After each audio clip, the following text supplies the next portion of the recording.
జై శ్రీరామ్. శ్రీమాత్రే నమః. శ్రీ గురుభ్యో నమః.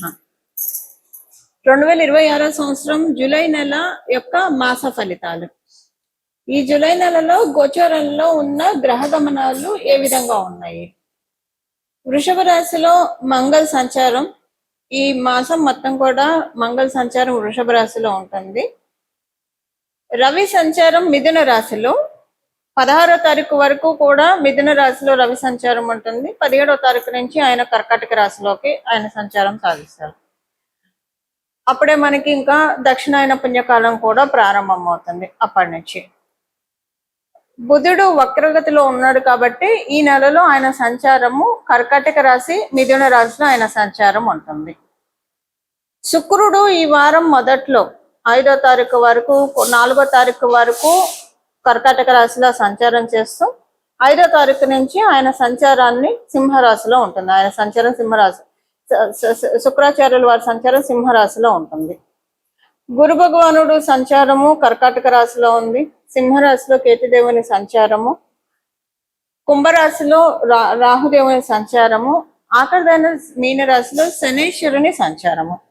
శనేశ్వరుడి సంచారము ఈ మాసం చివర్లో ఆయన వక్రగతిలోకి వెళ్తున్నారు. ఇదే ఈ వారం యొక్క గోచారంలో ఉన్న గ్రహస్థితులు. ఇది ఈ మాసము గోచారంలో ఉన్న గ్రహస్థితులు.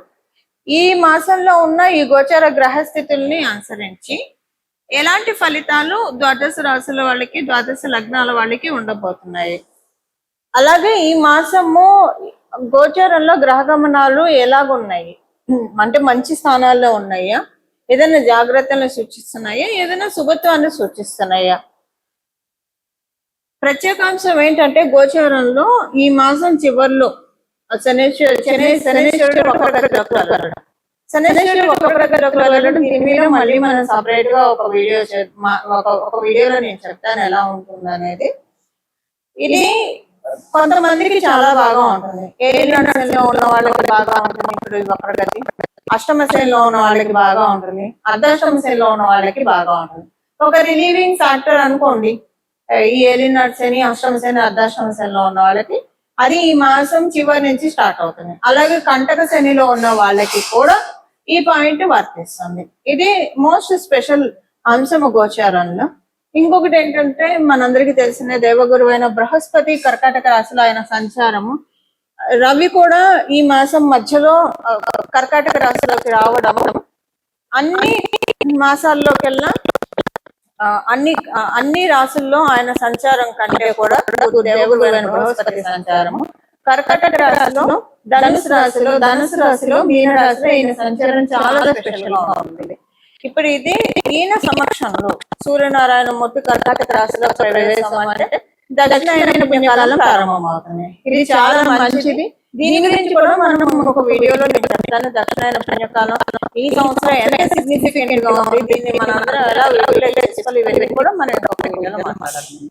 మొత్తానికి అయితే ఇవి ఈ మాసంలో ఉన్న గోచారంలో ఉన్న ప్రత్యేక అంశాలు. ఇప్పుడు నేను చెప్పినట్టు శుభత్వాన్ని సూచిస్తుంది కదా. శనేశ్వరుడు వక్రగతిలోకి వెళ్ళడం కొన్ని రాశుల వాళ్ళకి నేను చెప్పాను కదా. ఏలినాడు శనిలో ఉన్న వాళ్ళకి, అష్టమ శనిలో ఉన్న వాళ్ళకి, అర్ధాష్టమ శనిలో ఉన్న వాళ్ళకి, కంటక శనిలో ఉన్న వాళ్ళకి వీళ్ళందరికీ ఊరట ఇస్తుంది. అట్ ద సేమ్ టైం వృషభ తులా రాశుల వాళ్ళకి కొంత ప్రతికూలం పూర్తిగా అని చెప్పను, అలాగని అనుకూలంగా కూడా ఉండదు, అలా ఉంటుంది. ఇవి ఈ మాసంలో ఉన్న గోచార గ్రహస్థితులు. అలాగే ఇప్పుడు గోచార గ్రహస్థితులను అనుసరించి ద్వాదశ రాశుల వాళ్ళకి, ద్వాదశ లగ్నాల వాళ్ళకి ఎలాంటి ఫలితాలు ఉంటాయో మనం పరిశీలిద్దాం. మేషరాశి, మేష లగ్నంలో పుట్టిన వాళ్ళకి ఈ మాసము మేషరాశిలో పుట్టిన వాళ్ళకి, మేష లగ్నంలో పుట్టిన వాళ్ళకి అనుకూలమైన ఫలితాలు ఉన్నాయి. దానికి ప్రథమ కారణం ఏంటంటే మీకు చతుర్థ స్థానంలో గురు భగవానుడు యొక్క సంచారము, అలాగే శనేశ్వరుడు కూడా ఈ మాసంలో వక్రగతిలోకి వెళ్ళడము, రవి సంచారం కూడా ఈ మాసం మధ్యలో చతుర్థ స్థానంలో, శుక్రాచార్యుల వారి ఈ మాసం మొదట్లో పంచమ స్థానంలోకి వెళ్ళడం, ఇవన్నీ కూడా మంచి క్యాలిక్యులేషన్స్ ఉన్నాయి. మీరు ఒకవేళ గర్భవతులు అయితే కనుక, సంతానము ఈ సమయంలో డెలివరీ ఉంటే కనుక సాక్షాత్తు మీకు శ్రీ మహాలక్ష్మి అమ్మవారు పుట్టినట్లే మీరు భావించాలి. అంటే అమ్మాయే పుట్టడానికి అంటే మళ్ళీ జన్మజాతకాన్ని బట్టి అది మారుతుంది అనుకోండి, అది వేరే సంగతి. బట్ మోస్ట్లీ గోచారం రీత్యా ఆడపిల్ల పుట్టడానికి ఛాన్స్ ఎక్కువ ఉంది. లక్ష్మీదేవిని సాక్షాత్ మీ ఇంట్లో అడుగు పెట్టినట్లు అదృష్ట దేవత భావించాలి. కారణం ఏంటంటే కేంద్ర స్థానంలో శుభగ్రహం ఉంది, కోణ స్థానంలో శుభగ్రహం ఉంది. కేంద్రం 4వ స్థానంలో గురు భగవానుడు ఉన్నాడు, కోణ స్థానం అయిన 5వ స్థానంలో శుక్రాచార్యుల వారు ఉన్నారు. ఇది చాలా మంచి విషయము ద్వాదశ మేషరాశి మేష లగ్నంలో పుట్టిన వాళ్ళకి. సో అందరికీ కూడా ఇలాగ సంతానం రీత్యా ఉండాలని ఉండదు. మనం మామూలుగా చూసుకుంటే కనుక మేషరాశి మేష లగ్నంలో పుట్టిన వాళ్ళందరికీ కూడా ఈ మాసం చాలా చక్కటి శుభ ఫలితాలు. ఇంట్లో బయట ఏకకాలంలో బాగుండే శుభ సమయము. ఆలోచనలు కూడా చాలా బ్యూటిఫుల్ థాట్స్ వస్తాయి మీకు. చాలా బ్యూటిఫుల్ థాట్స్ వచ్చి ఆ ఆలోచనలు మీరు ఇంప్లిమెంట్ చేయగలుగుతారు.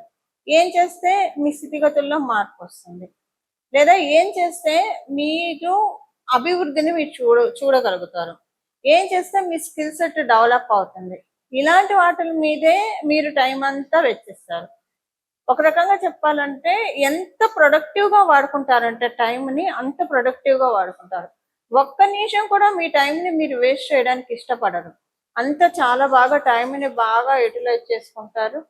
టైంని యూటిలైజ్ చేసుకోవడం వల్ల ఎప్పుడు కూడా సత్ఫలితాలే మనకి వర్తిస్తాయి. అదే ఇప్పుడు మీకు అప్లికేబిలిటీ ఉంది.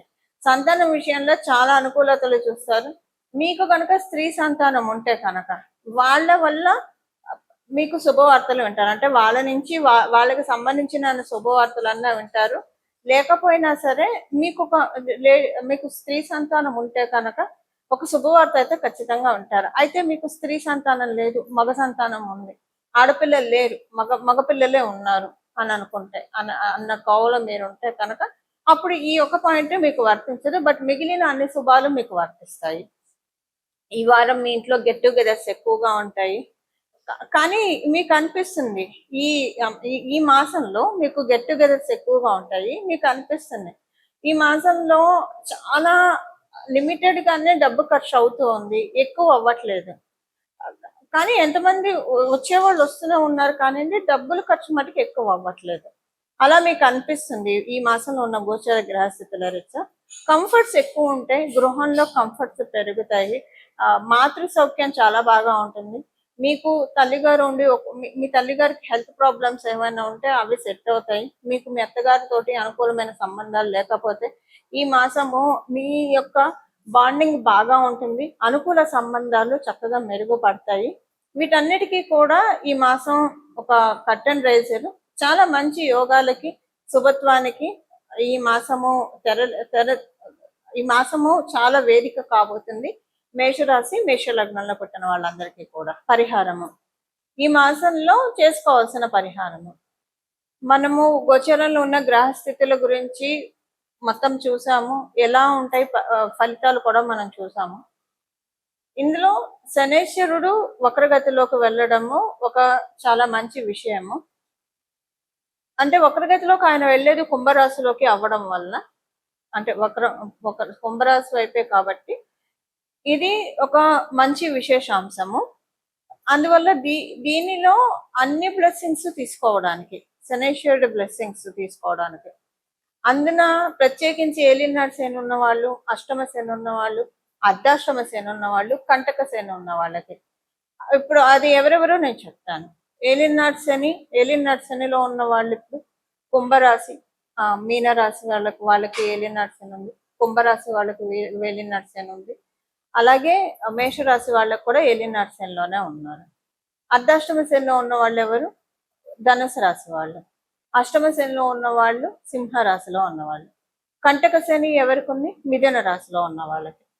సో ఈ రాశుల్లో ఉన్న వాళ్ళకి కావచ్చు, లేదా ఇప్పుడు నేను చెప్పిన రాశులు లగ్నాల్లో ఉన్న వాళ్ళకి అష్టమ శని, అర్ధాష్టమ శని, ఏలినాడు శని, కంటక శని ఇవన్నీ ఉన్నాయి.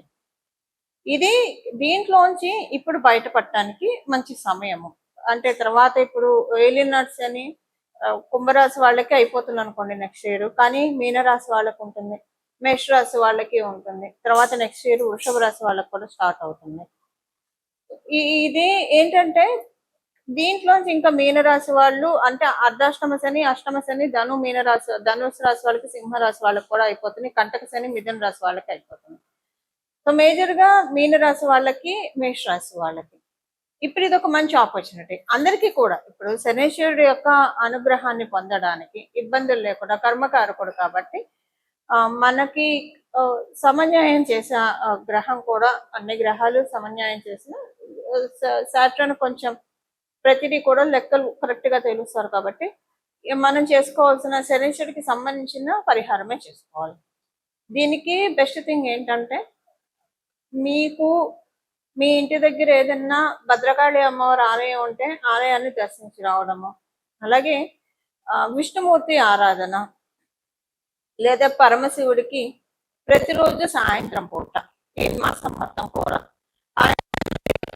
చేసుకోవడము లేదా మీరైనా సరే అభిషేకం చేసి రావడము, ఈ మూడిట్లో ఏదైనా చేయవచ్చు. అసలు ఇవేం చేయలేమని అనుకున్న వాళ్ళు ప్రతిరోజు మీకు ఏ గుడి కుదిరితే ఆ గుడికి చెప్పులు లేకుండా కాళ్ళకి వీలుంటే మీకు అవకాశం ఉంటే కనుక కాళ్ళకి చెప్పులు లేకుండా వెళ్ళి దర్శనం చేసుకున్నాను. అవకాశం లేని వాళ్ళు అంటే కొంతమందికి షుగర్ ఇలాంటి ప్రాబ్లం ఉన్న వాళ్ళు చెప్పులు లేకుండా నడవలేరు. సో అలా మీకు ఆరోగ్యరీత్యా ఇబ్బందులు ఉంటే చెప్పులు వేసుకొని వెళ్ళవచ్చు. బట్ వీలుంటే ఈ మాసం మొత్తం కూడా ఏదో ఒక దేవాలయానికి ప్రతిరోజు కుదిరితే ఒకటే టైంలో దర్శనం చేసుకోండి, చాలా మంచి ఫలితాలు వస్తాయి. ఒకవేళ ఒకటే టైంలో చేసుకోవడానికి కుదరలేదు, మీరు పొద్దున్న సాయంత్రము మీకు ఎప్పుడు కుదిరితే అప్పుడు. సాయంత్రం అయితే మళ్ళీ స్నానం చేసి శుచిగానే వెళ్ళాలి దేవాలయానికి. ఉదయాన్నే అయితే స్నానం చేసి ఉదయాన్నే అయితే ఇంకా బెస్ట్. సో మీకు ఏ టైంలో కుదురుతుంది ఆ టైంలో మీరు దేవాలయానికి వెళ్ళడానికి ప్రయత్నించండి. ఇప్పుడు నేను చెప్పిన వీటిలో ఏదైనా చేసుకోవచ్చు, లేదా రోజు లలిత సహస్రనామం చదివినా కూడా మంచి ఫలితాలు వస్తాయి. వీటిలో ఏదైనా చేసుకుంటే కనుక శనీశ్వరుడు మంచి ఫలితాల్ని ఇవ్వడానికి చాలా చక్కటి, అంటే ఇప్పుడు ఉన్న ఈ వక్రగతిలో ఉన్న శనీశ్వరుడు చాలా మంచి రిజల్ట్స్ ఇవ్వడానికి అందరికీ కూడా అవకాశం చక్కగా ఉంటుంది.